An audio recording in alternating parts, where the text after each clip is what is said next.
ಪವಿತ್ರ ಗೌಡರವರನ್ನು ನೋಡಲು ಬಂದ ತಾಯಿ ಇದ್ದಕ್ಕಿದ್ದಂತೆ ದರ್ಶನ್ ಅವರ ಮೇಲೆ ಹಿಡಿ ಶಾಪ ಹಾಕುತ್ತಾ ಬೈದಿದ್ದೇನು? ಇದರಿಂದ ದರ್ಶನ್ ವಿಜಯಲಕ್ಷ್ಮಿ ಅವರು ತಿರುಗೇಟು ನೀಡಿದ್ದೇನು? ಸಂಪೂರ್ಣವಾಗಿ ಇದನ್ನು ನೋಡೋಣ ಬನ್ನಿ.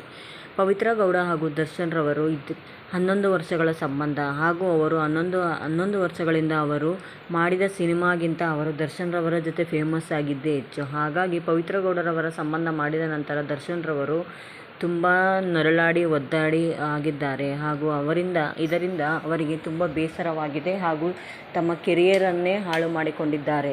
ಹಾಗಾಗಿ ದರ್ಶನ್ ರವರು ಇತ್ತೀಚಿನ ದಿನಗಳಲ್ಲಿ ಜೈಲಿಗೆ ಸುಪ್ರೀಂ ಕೋರ್ಟ್ ಆರ್ಡರ್ ರದ್ದಾದ ನಂತರ ದರ್ಶನ್ ರವರು ತುಂಬ ಚೆನ್ನಾಗಿ ಜೈಲಿಗೆ ಹೋದ ನಂತರ ವಿಜಯಲಕ್ಷ್ಮಿಯವರು ಪಡುತ್ತಿರುವ ಪಾಡು ಅವರ ಫ್ಯಾಮಿಲಿ ಕಣ್ಣೀರಿಡುತ್ತಿರುವುದು ಯಾವ ಪಾಪಿಗೂ ಬೇಡ.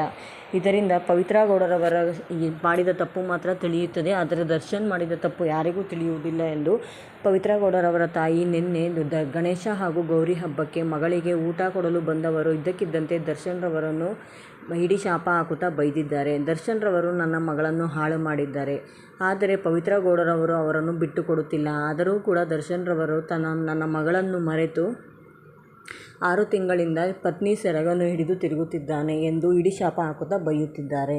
ಆದರೆ ಇದನ್ನು ಕೇಳಿದ ಫ್ಯಾನ್ಸ್ಗಳು ಕೋಪಗೊಂಡು ನಮ್ಮ ಬಾಸನ್ನು ಯಾಕೆ ಬೈಯುತ್ತೀರಾ? ಹಾಗಾಗಿ ಎಲ್ಲರೂ ಸಿಟ್ಟಿಗೆದ್ದಿದ್ದಾರೆ. ಅಭಿಮಾನಿಗಳು ಹೇಳಿದ್ದೊಂದೇ, ಪವಿತ್ರ ಗೌಡರವರು ನಮ್ಮ ಬಾಸ್ ಇಲ್ಲದಿದ್ದರೆ ಪವಿತ್ರ ಗೌಡರವರು ಯಾವುದಕ್ಕೂ ಬೇಡವಂತದ್ದಾಗಿದ್ದರು ಹಾಗೂ ದಿನಸಿ ಅಂಗಡಿ ಇಟ್ಟುಕೊಳ್ಳುತ್ತಾ ಬಾಳ್ಮೆ ಮಾಡಬೇಕಾಗಿತ್ತು. ಹಾಗಾಗಿ ನಿಮ್ಮ ಮಗಳಿಗೆ ಒಂದು ಬಾಳ್ಮೆಯನ್ನು ನೀಡಿದ್ದಾರೆ ಹಾಗೂ ದರ್ಶನ್ ರವರು ಮಾಡಿದ್ದು ತಪ್ಪೇ. ಆದರೂ ಕೂಡ ಅವರು ಮಾಡಿದ ತಪ್ಪಿನಲ್ಲೂ ಕೂಡ ಒಂದು ಅರ್ಥ ಇರುತ್ತದೆ. ನಮ್ಮ ಬಾಸನ್ನು ಯಾರು ಏನು ಅನ್ನಬಾರದು ಎಂದು ಅಭಿಮಾನಿಗಳು ತಿರುಗೇಟನ್ನು ನೀಡಿದ್ದಾರೆ ಹಾಗೂ ಇದನ್ನೆಲ್ಲ ಕಂಡ ವಿಜಯಲಕ್ಷ್ಮಿಯವರು ಕೋಪಗೊಂಡಿದ್ದಾರೆ.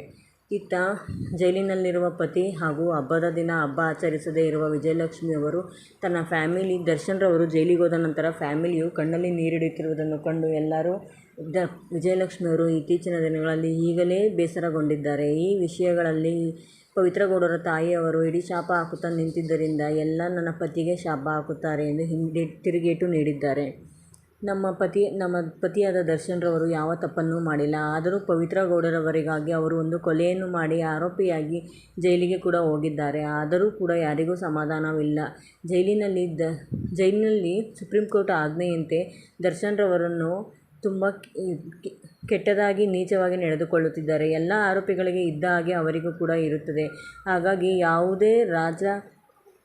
ಯಾವುದೇ ರಾಜನೀತಿಯನ್ನು ಯಾವುದನ್ನೂ ನೀಡಬಾರದು ಎಂದು ದರ್ಶನ್ ರವರಿಗೆ ಹಾಗೂ ಪವಿತ್ರ ಗೌಡರ ಜೊತೆಗೆ 7 ಜನ ಆರೋಪಿಗಳನ್ನು ಸೇರಿ ಸುಪ್ರೀಂ ಕೋರ್ಟ್ನಲ್ಲಿ ರಾಜಾಜ್ಞೆಯನ್ನು ನೀಡಬಾರದು ಎಂದು ಆಜ್ಞೆಯಾಗಿದೆ. ಇದನ್ನೆಲ್ಲ ಕಂಡ ದರ್ಶನ್ ರವರಿಗೆ ಊಟ ಮಾಡಲು ಸಹ ಹಾಗೂ ನಿದ್ದೆ ಮಾಡಲು ಸಹ ತುಂಬ ಕಷ್ಟವಾಗುತ್ತಿದೆ ಅಂತಲೇ ಹೇಳ್ಬೋದು.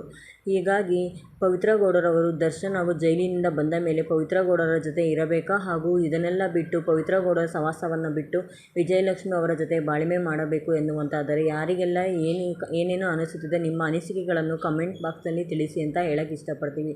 ಆದರೆ ವಿಜಯಲಕ್ಷ್ಮಿ ಅವರು ದರ್ಶನ್ ಅವರನ್ನು ಬಿಟ್ಟು ಎಲ್ಲ ವ್ಯವಹಾರಗಳನ್ನು ನೋಡಿಕೊಳ್ಳುತ್ತಾ ಇರುವುದು ತುಂಬ ಖುಷಿಯಾಗಿದೆ. ವಿಜಯಲಕ್ಷ್ಮಿ ಅವರ ಬಗ್ಗೆ ಏನಿಸಿದೆ ಕಾಮೆಂಟ್ ಮಾಡಿ ತಿಳಿಸಿ.